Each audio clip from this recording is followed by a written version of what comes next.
Hey YouTube, how the heck you doing? I'm doing great and I hope you are too. If you've been following along on my channel or you've caught a few earlier ones, you probably know that I have a lot of interests and a lot of hobbies. And the newest one that I've been looking into or following along and wanting to get more involved in is woodworking. And if you saw my title, what the heck is a razor saw? Well, I'm going to show you what that is coming up.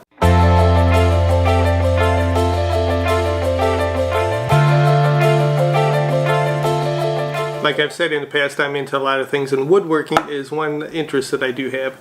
Whether it be turning wood on the lathe or just doing simple woodworking, cutting and creating projects. And when I came across a one-time deal on Woodcraft for a razor saw, I thought I'd jump on that opportunity and pick me up one of these little babies. Now I've had done some research and looking into it before as far as a razor saw. So I picked up this guy. It's a Ryoba Japanese saw. And the uniqueness of this tool when you're cutting wood is it cuts on the drawback instead of the push, which gives you a little more control and a little more flexibility in what you can do with this.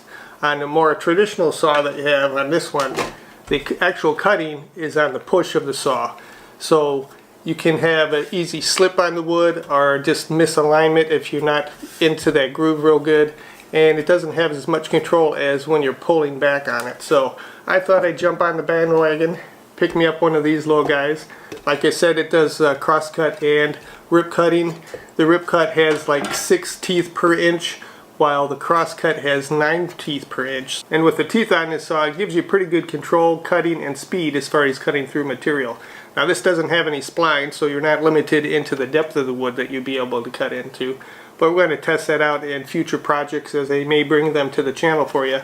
But you can see it's really well built. It is a replaceable blade, so if it does ever get damaged or anything, I can just buy a new blade and replace it out, or try to sharpen it. But usually it's easier and quicker just to replace that blade.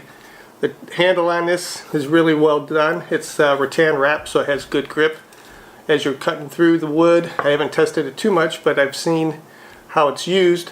Now the one thing you may notice on this is the handle of it. It's a straight handle, not like your traditional handsaw where you have an actual grip that you can wrap your hand around, but you can still hold on it, but you will have a different movement on it as far as cutting.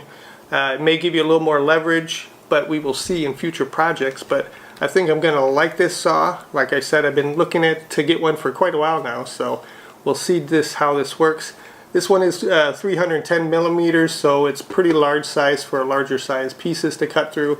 And as I get used to this one and see how it works, I may get the smaller ones for the little more finer pieces and things that I want to work with. So, like I said, this is just one more of the aspects of me that I may bring to you, and most likely will as I bring new projects and create new projects with this.